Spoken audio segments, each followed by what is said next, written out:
Okay, thank you very much. So I'm going to speak about some analogy between results in algebraic geometry and Lie theory. And I must say that it's a work in progress with Andrei Caldararo and Junwu too. So let me start with the Lie theoretic side of the story, namely the Duflo isomorphisms.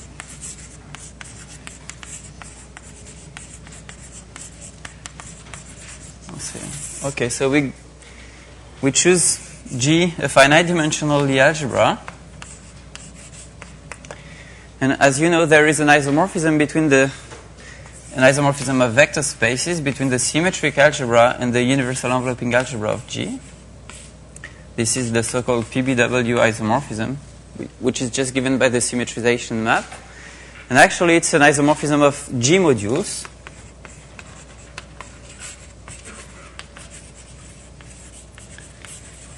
And, well, if you like Poisson geometry and deformation quantization, you have to think of this first algebra as the algebra of functions, polynomial function on G star, equipped with the linear Poisson structure. And UG is a kind of deformation quantization of SG, right? And, well, so there is a kind of philosophy in deformation quantization is that if you have a nice enough quantization of some Poisson manifold, the Poisson center and the center of the quantized algebra should be isomorphic as algebras.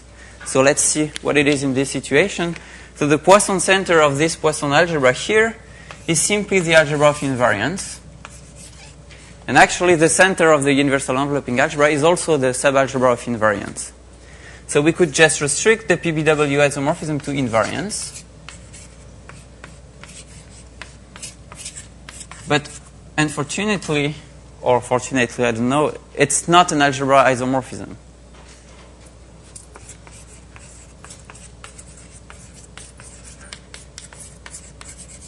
But there is a very nice theorem by Duflo which tells us how to modify this map so that it will become an algebra isomorphism. So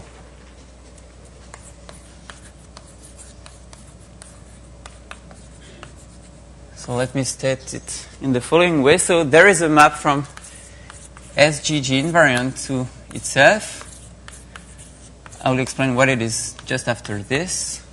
And if we precompose the PBW isomorphism with this map, then we get an algebra isomorphism.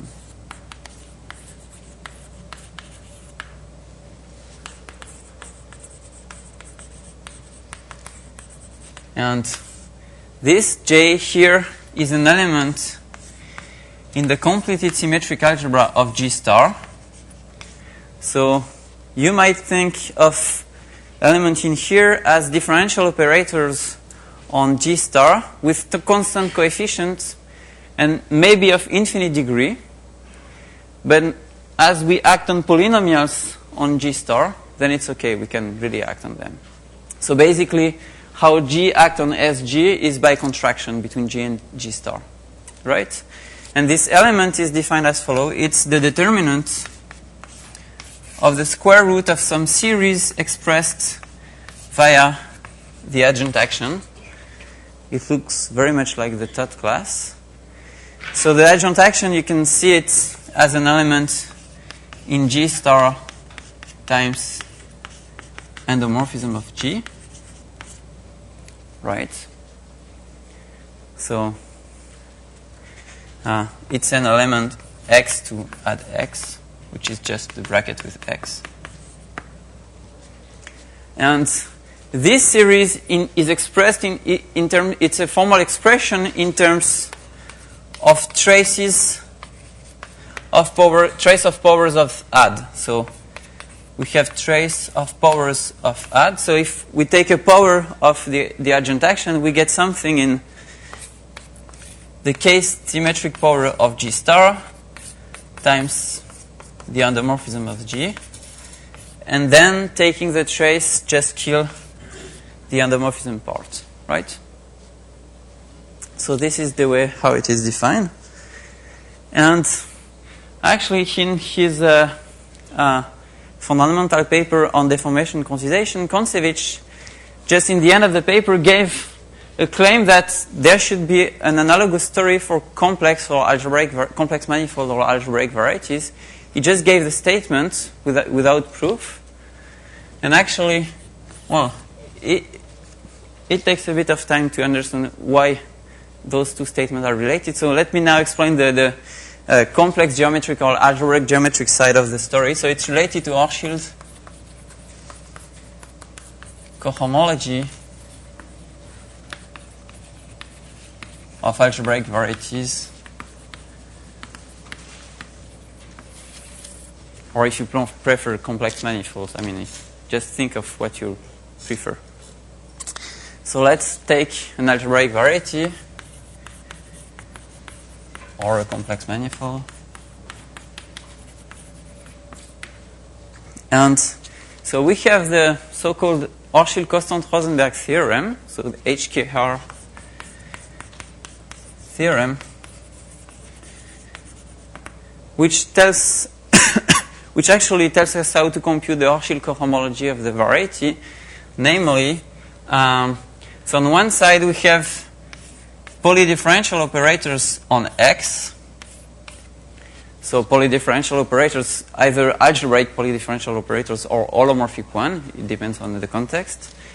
So these are multilinear map from the function ring to the function ring. And we ask them to be just differential operators in each argument, right? So there are elements that go from OX times OX many times to OX, right? Element of this are that, right? And on this we have the Hochschild coboundary operator. So this is a complex of OX modules. So we could ask for computing its cohomology, and actually it's given by polyvector fields. So namely exterior powers of sections of the tangent bundle. And here the map is simply the antisymmetrization map.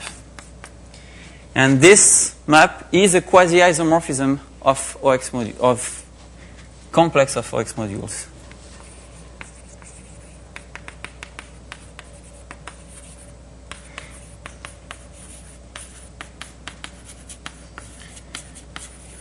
So I will explain this after, but here,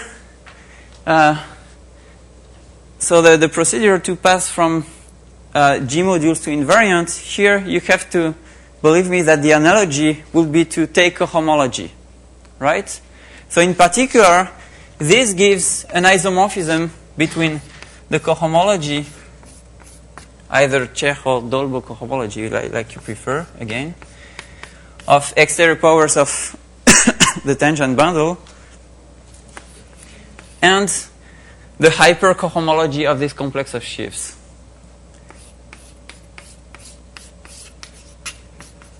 Which is known to be called the Hochschild cohomology of X. And if you really like algebraic geometry, it is computed as extensions over the product x cross x of the diagonal with itself, so O delta with O delta. You can just forget about this for the moment. Okay. Well, now on both sides we have algebra structure. Here, just take the wedge product, and here you can take, for example, concatenation of cochains. Just concatenate those maps here. And on the X side, it's just the Yoneda product, right? If you like this. So on both sides, we have algebras, and actually commutative algebra, or graded commutative algebras. But still, here, it's not an algebra isomorphism. So HKR is not an algebra isomorphism on the level of cohomology.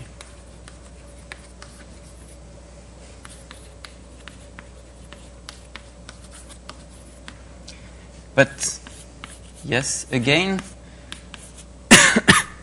well, we can modify it that it such that it will become an algebra isomorphism. So, well, the claim is due to Kontsevich,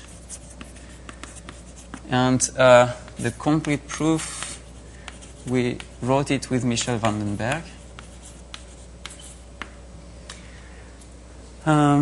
Well, again, it's kind of very similar results. So we have to precompose the Hochschild-Constant-Rosenberg isomorphism with something, which is the square root of the third class. I will explain just after.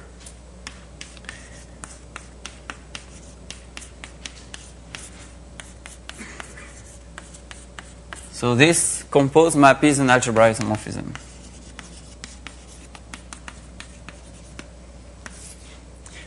And okay, now let me explain what is this square root of the third class. So it is the following map. So actually it's given by an element which we define in a very similar way to what we did before with the Duflo isomorphism. So it's the determinant of the square root of, well, the Atiyah class over exponential Atiyah minus 1. So the Atiyah class, so this lives in sum over k, hk of x with values in k forms. So we can it just acts by contraction on polyvector fields. So contraction between forms and polyvector fields. So, well, since we contract with k form, it decreases the degree by k, but we have a k cohomology class, so it's also increased the degree by k. So in total, it's degree preserving, right? And now the Atiyah class is an element in h1 of x with values in omega 1 of x times endomorphisms of the tangent bundles, right? And again, this expression is formally expressed. So this series is expressed by means of trace of powers of the Atiyah class. So we get something in hk of x omega x to the k, and then taking the trace, just kill the endomorphism part, right? So now maybe I will take some time to explain what the Atiyah class is and how we can interpret this really as a Lie bracket. So you have to think that the Atiyah class is really the adjunct action for some Lie algebra structure. So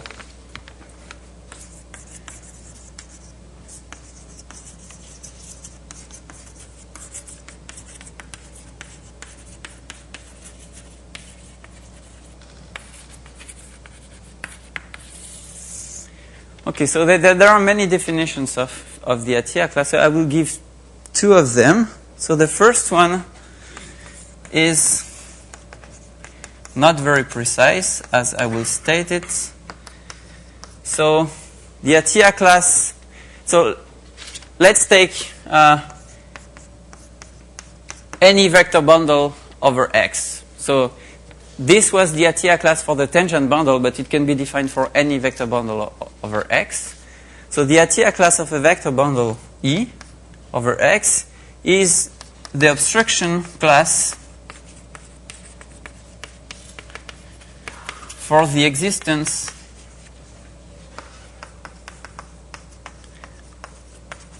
of a connection in E. Well, where by connection I mean either an algebraic or a holomorphic connection, right? Okay, so let me be a little more precise than this. Okay.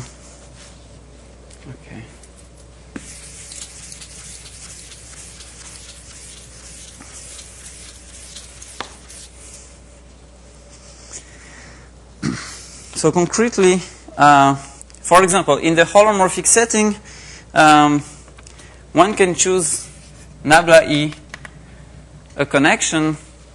So we go from omega star star with values in E to omega star plus 1 star with values in E, right? So it's a a D connection, but a C infinity D connection. So this exists, right?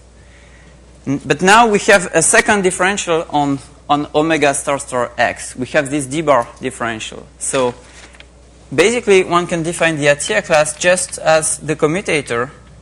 So we represent it by a cocycle, just the commutator of nabla E and the other differential D bar, right? And this gives, so this is actually given by a 1-1 forms, a matrix valued 1-1 form, right? And well, from this you can check that it is D bar closed, right? So if you write your connection nabla E as D plus some gamma locally, the Atiyah class, well, the cocycle representing the Atiyah class locally would be just given by D bar of gamma, right? Locally only. So it's D bar closed, but it's not exact, not necessarily exact, right? So if you want to define it for algebraic geometry, well, I won't do it. Just replace the Dolbeault complex by the Chair complex, and you can do the same thing, just replacing D bar by D Chair. Okay, it works exactly in the same way.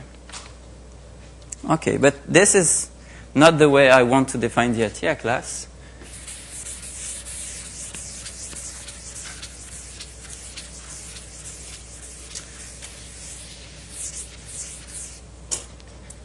So the second definition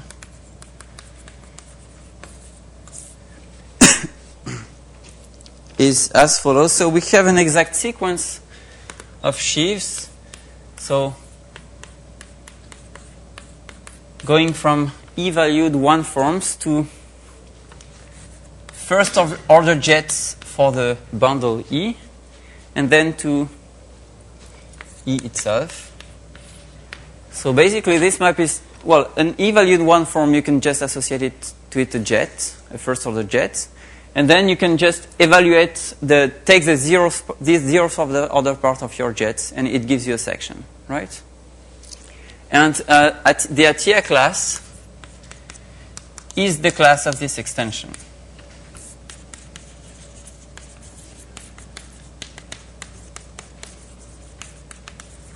So it lies in, it's an extension for OX module, so over X,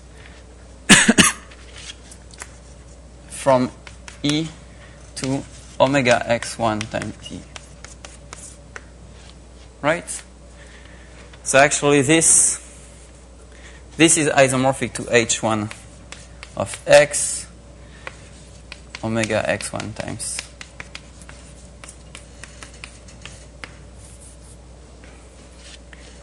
Okay, so to see the relation between those two, you can just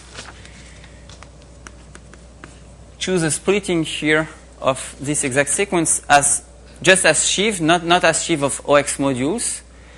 And then, well, you compute concretely, and, well, actually, any section here would give you such kind of connection here, and the curvature will be compute exactly the class of the extension. Okay. But now, this looks very much like the action of some object on E. So let me tell you why. Okay, so I will just consider the derived category of OX modules. So if you don't know what it is, it's not a problem. I mean, just think that objects of this category are complexes of OX modules, and you have to think that quasi-isomorphisms are basically isomorphisms in this category. It's not exactly this, but just keep this idea in mind. And when you have an exact sequence, then you know that on cohomology you will have a long exact sequence, right? So you have to think about this long exact sequence as a map from this object here to the next one, which is this one with a shift of degree. So this exact sequence here, you can look at this as a map in the derived category from E to omega 1x times E with a shift of degree. Right? But then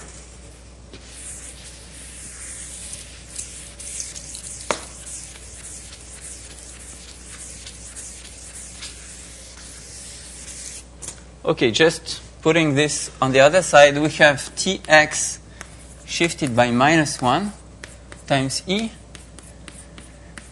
to E. And it looks very much like the action of Tx shifted by minus 1 on E.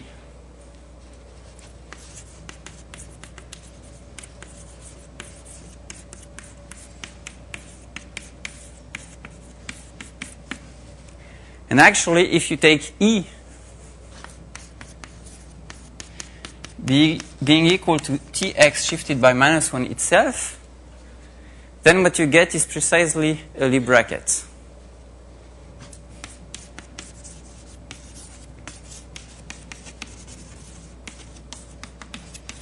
So this very nice observation is due actually to Kapranov in his paper on Rosensky-Witten invariants.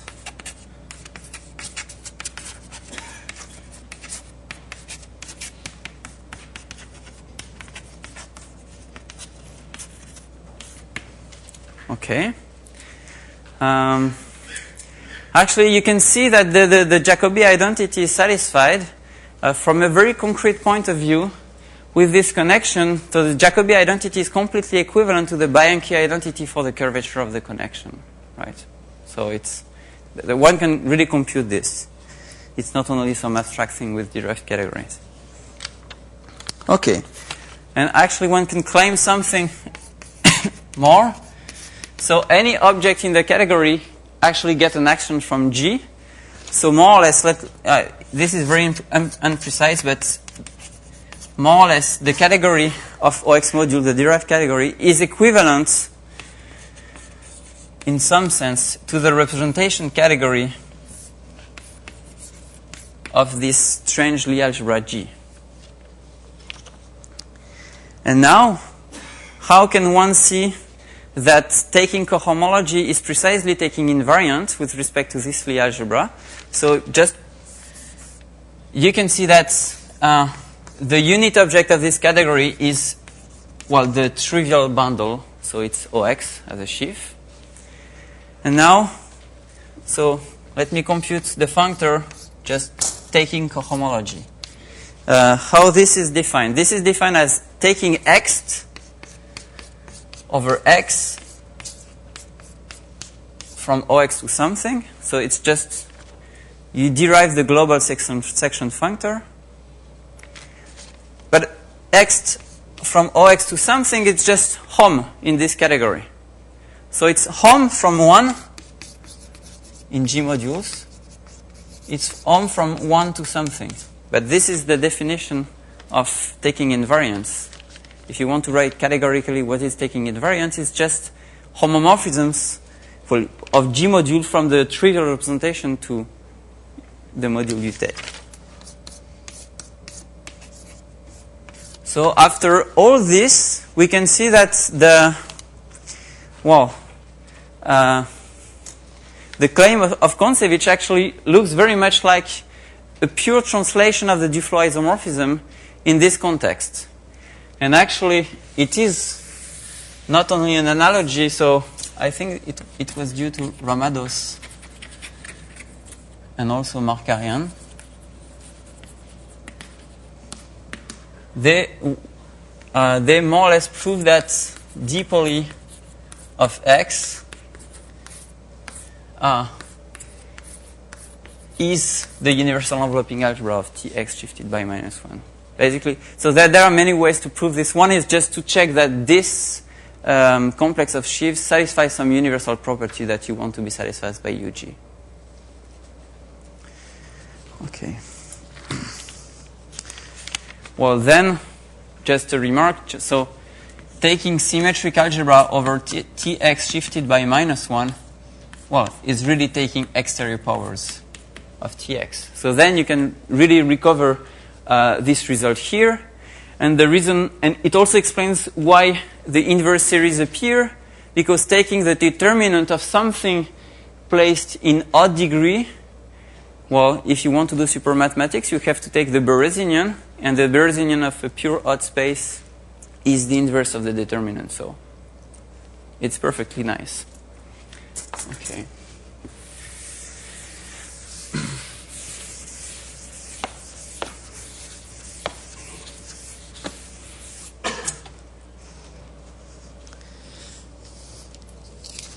Okay, so for a moment, let me go back to Lie algebras, and then we will go forth to algebraic geometry, and then back again to Lie algebras. So there is a conjectural generalization of the Duflo theorem for, let's say, homogeneous spaces, or from the point of view of Poisson geometry, it would be for reduced, for Hamiltonian reduction, let's say.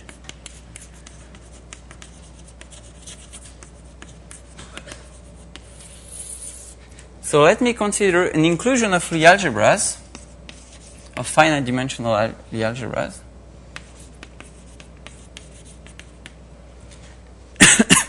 So we have a map of Poisson manifold from G star to H star, right? And this is actually a moment map, and we can just perform Hamiltonian reduction. So the reduced space will be the orthogonal of H invariants. And functions on this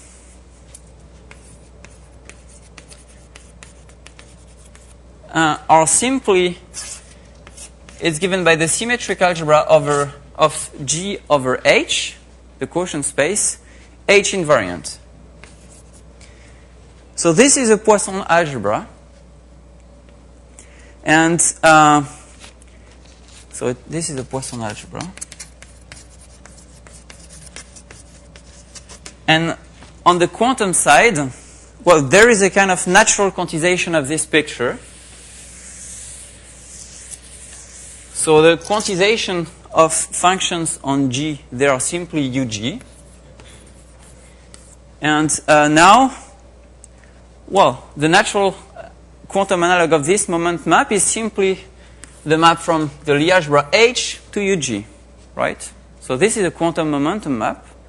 And we can perform quantum Hamiltonian reduction. And how we do this, once you have a map from a Lie algebra to an associative algebra, the quantum Hamiltonian reduction is simply you quotient by the left ideal generated by H. So now you no longer have an algebra structure, but then taking H invariant, you recover an algebra structure. So the quantization, well, of this space is UG over UGH H invariant. So this is the candidate for a quantization.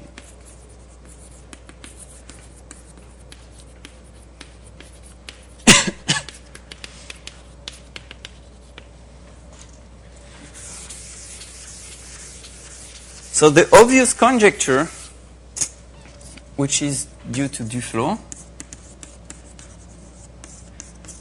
I don't know. I don't know if Duflo formulated it in these terms, but it's more or less equivalent.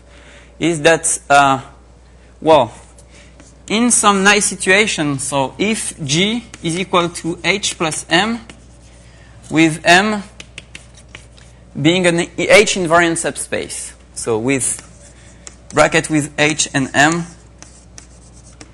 still remaining in M. So if we have this, then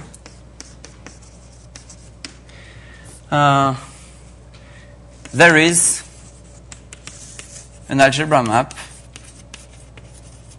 well, algebra isomorphism from the Poisson center of this algebra here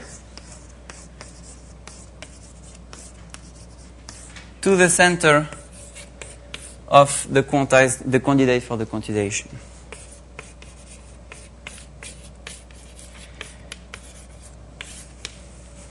H invariant.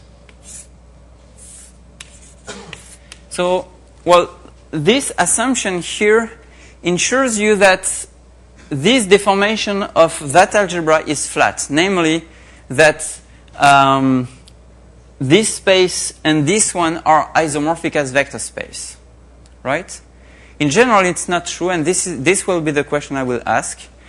So, namely, actually, I think this conjecture is far more too difficult for me, but I will be interested in some other problem, namely finding a condition so that this H module here and that H module there are isomorphic, right? So, in the yes? Like you don't need to make a shift by this character in the flow conjecture with this one power trace or something. No, maybe you're right. So well, I agree that one might have to modify something on the right side. I agree, right? But you're just saying there is an algebra. There is. So you're not saying yes. you don't think that there's even an algebra. I mean, no. It's not guaranteed that you have an algebra isomorphism. So I think you think about Concierge Theorem, which says in general that if you have a quantization given by his procedure, then there is an algebra isomorphism. But it's not guaranteed that this quantization is the one given by Concierge formality theorem. So in general, it's not clear that if you have a quantization, then you have an algebra isomorphism.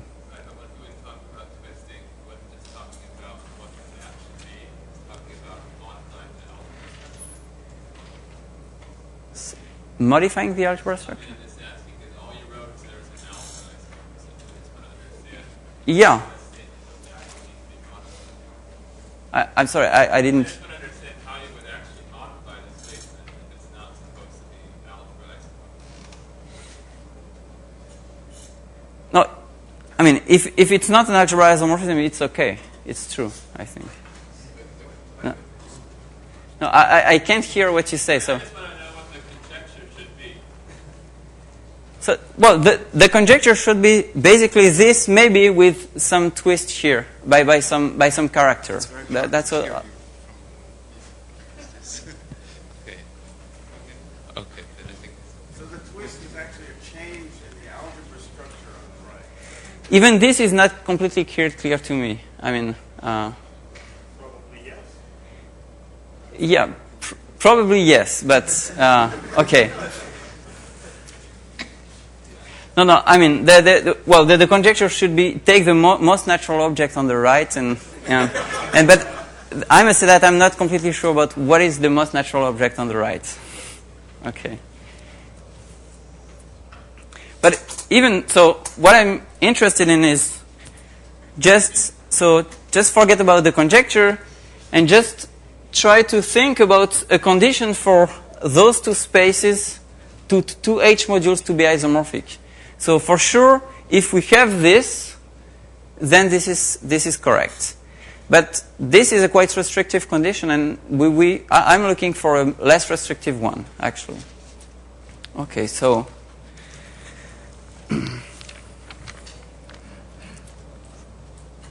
well, for this, I need to rewrite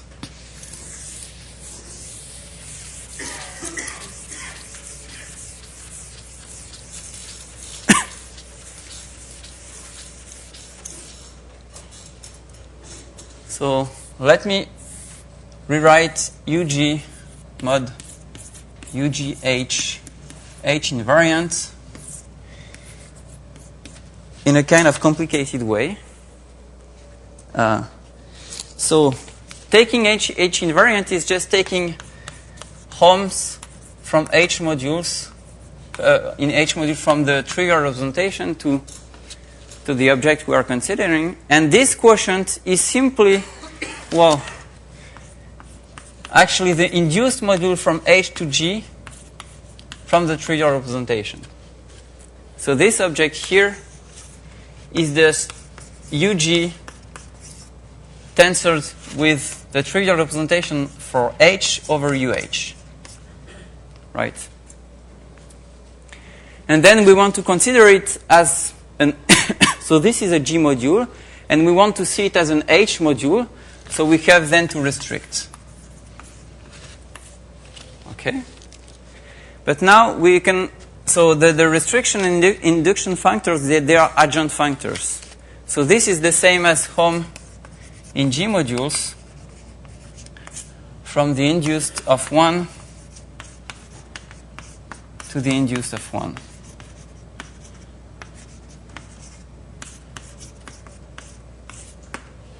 Okay.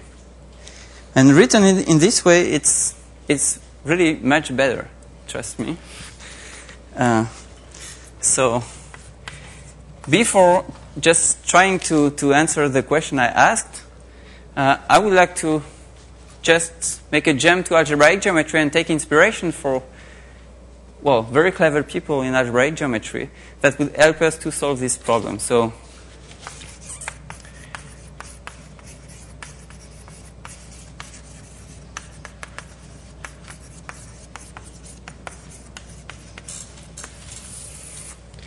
I will make a stupid analogy just saying that an inclusion of Lie algebra should be an inclusion of algebraic varieties. So let's take an inclusion of x into y. And let's assume, well, that it's a closed embedding.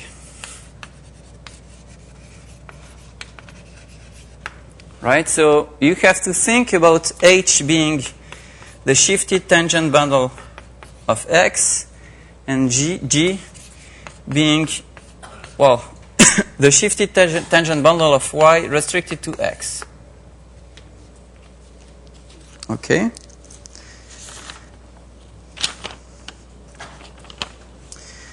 Right, so let me just tell you that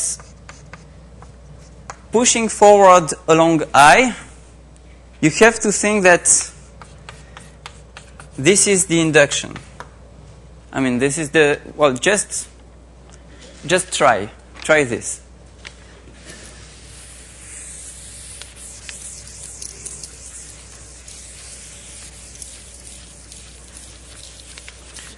So then, if we look at this, we have to consider x. So G module, they are just OY modules, so x in y, of I lower star OX into I lower star OX. And again, here we have an adjunction between pushing forward and pulling back. So this is isomorphic to x over x, I upper star, I lower star OX, OX. And strictly speaking, I should put an L here, because we have to derive the pullback functor. So it's so we have to replace this by a resolution of this, since it's not a locally free module as an OY module. So we have to replace it by a free resolution and then to pull back. And well, it's an object in which algebraic geometry are quite a lot they are interested in this. Basically, it's related to brains, but okay, let's forget about this. And now the question, the analogous question is just, so now the symmetric algebra generated by G mod H. So in this case, G mod H is simply the normal bundle of x into y with a shift. So the symmetric algebra would be the exterior algebra of the normal bundle, and then we ask for an isomorphism of OX modules between this exterior power of the normal bundle, and so here, if I take a sheaf, I have to take a sheaf here. So, well, there are two x you can take. So either x space or inner x. So there are algebraic geometries called this round x. So they are sheaves of OX modules. basically the cohomology of that guy is that guy is the cohomology of this guy.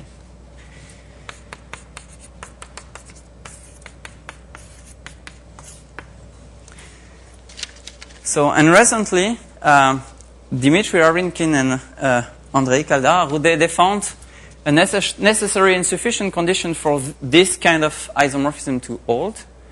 And it is actually a very easy condition to check. It's just given by the vanishing of some class.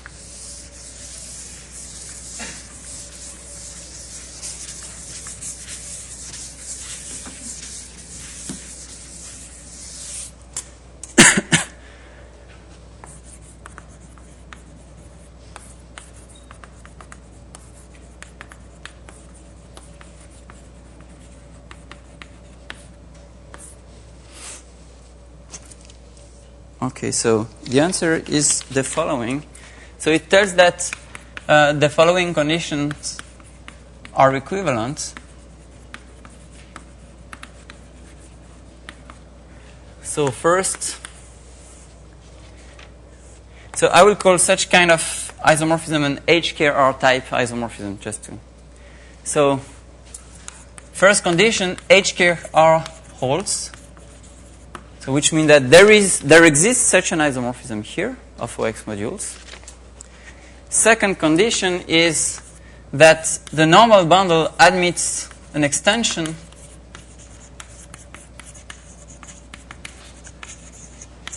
to x1, x1 being the first infinitesimal neighborhood of x into y, which means, let me just make this comment here. So if,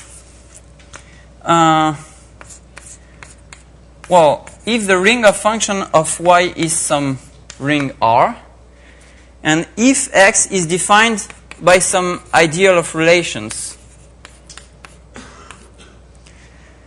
so the first infinitesimal neighborhood of x into y is simply defined by the square of this ideal.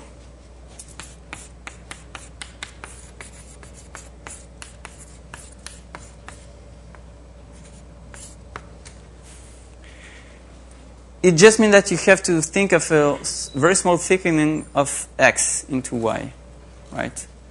Like fat points in algebraic geometry. Okay, and the third condition is that some class alpha of n is equal to 0, and now I'm going to explain what is this alpha n. So alpha n is defined in the following way. So we have the normal bundle exact sequence.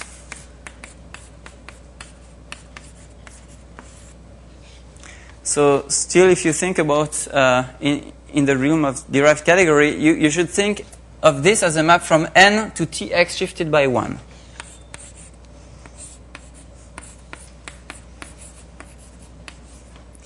Then I can tensor this with n still again. Okay, then n times 2, n. And now recall that tx shifted by -1 always acts on any OX module, right? So here I have 1, so I can put -1 and 2 here, right?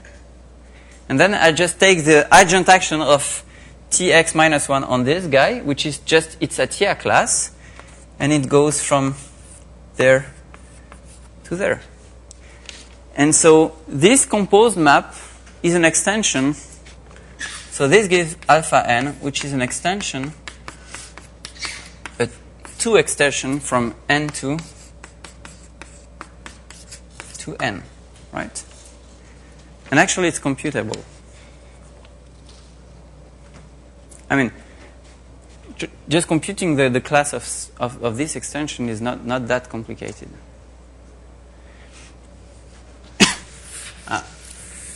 So now let me just give you the perfect analogy on the Lie theoretic side.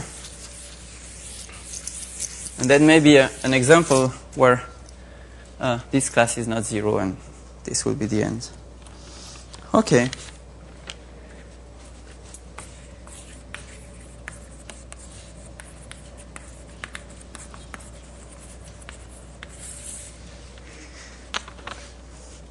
Okay, so the theorem we can prove is the following.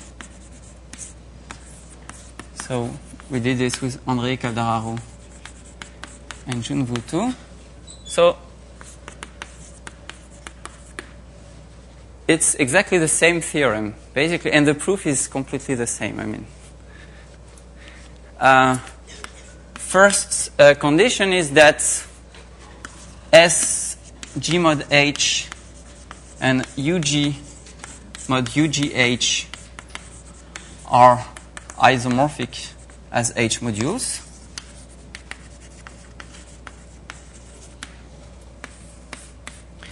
Second condition is that, so the analog of N is G mod H. So G mod H, well, let me write it in a fancy way, admit an extension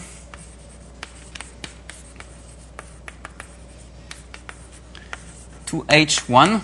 I'll explain what is H1 just after this.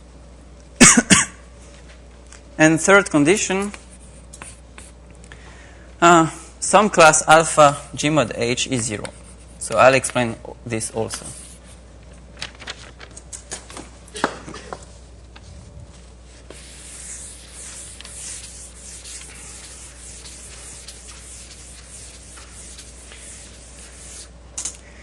So actually, well, I'll give you what is H1, but how do we find what it is? Just by taking this first infinitesimal neighborhood here and try to compute what is its Atiyah class. So it's a little bit more complicated than in the other situation because this scheme is singular. It's not smooth. So you have to deal with resolutions, and it's related to Cauchy duality. But in the end, one can prove that this H1 is actually some very easy thing. So you take the freely algebra generated by the space G, and you simply mod out by the relation which tell you that if you take an element in H and an element in G, just take their brackets, it has to be the bracket in the Lie algebra G.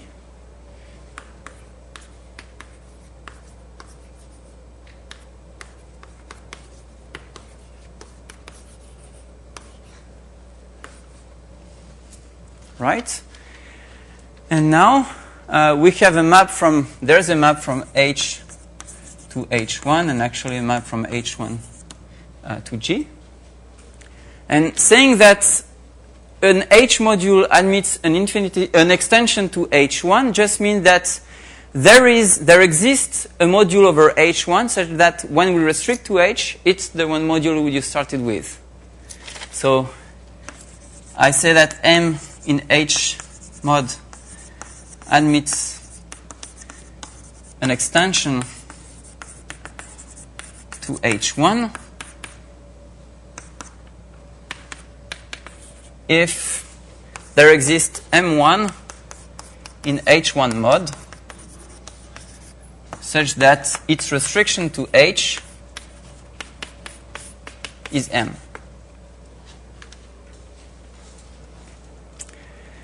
Okay, and now, so this explains what is the second statement. And the third condition, what is alpha G mod H? Well, I mean, the analog of the normal bundle exact sequence is simply this exact sequence of H modules.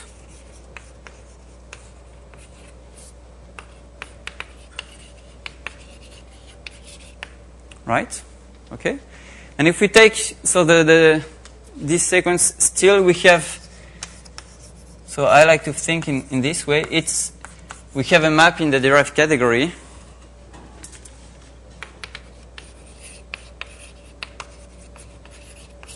So we do exactly the same thing as before. So we tensor it with N, so with G mod H.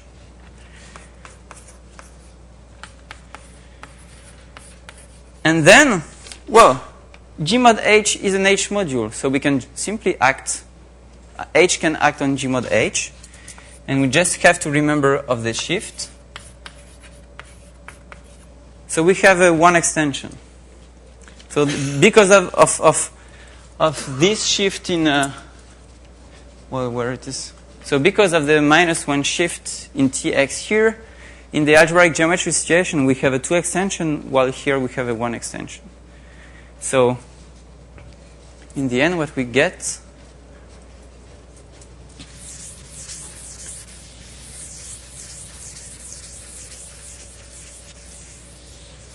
is a class alpha G mod H into X1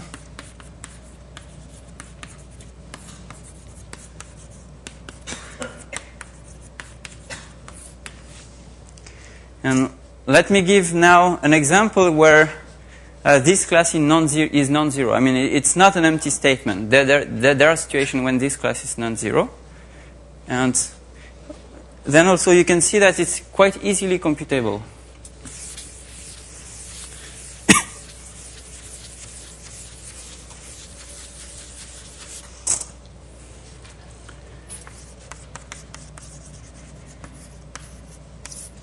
Okay, so let's take G being, it's a very simple example, G being SL2. So as a vector space, it's generated by 3 elements, and the relations are EF is H, HE is 2E, and HF is minus 2F, right? And for H, we're going to take the subspace generated by E and H, right? It's a subalgebra.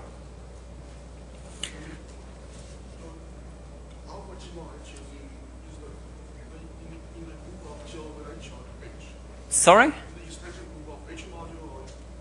Yeah, sorry, H modules. Thank you. Of course. Thank you very much. Okay, and now G mod H, just as a space, is one-dimensional. Okay? So now, how to compute the class of a cocycle representing the class of this extension. Right? So what we want to compute first is a cocycle for the class of this extension. So some A G mod H, it will be a Chevalier-Eilenberg 1 cocycle for H with values. So it's supposed to be a map from G mod H to H. So with values in the module being endomorphisms of G mod H to H. Right? How do we compute this? We simply take a split of this sequence as vector space and just look at the difference between the action of elements through this splitting. Namely, here we have 2 actions on F, on the element F, by E and H. Either by, well, the adjunct action here, or just look at the module structure on G mod H, what it is. So E acts on F, well, EF goes into H, so we are outside, so we are in the ideal, so it's 0, and HF is minus 2F. And now just look at the difference between this guy and that guy, and this guy and that guy here. And it gives you the cocycle. So here, for H, the difference is 0. So it will take an element in H and an element in G mod H. So HF is going to be 0, and EF is the difference between those two. So it's H. Right?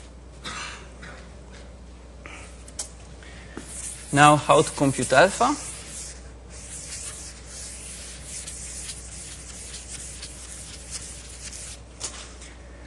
So alpha is simply that we just take one more element in H and just make the adjunct action. So, okay.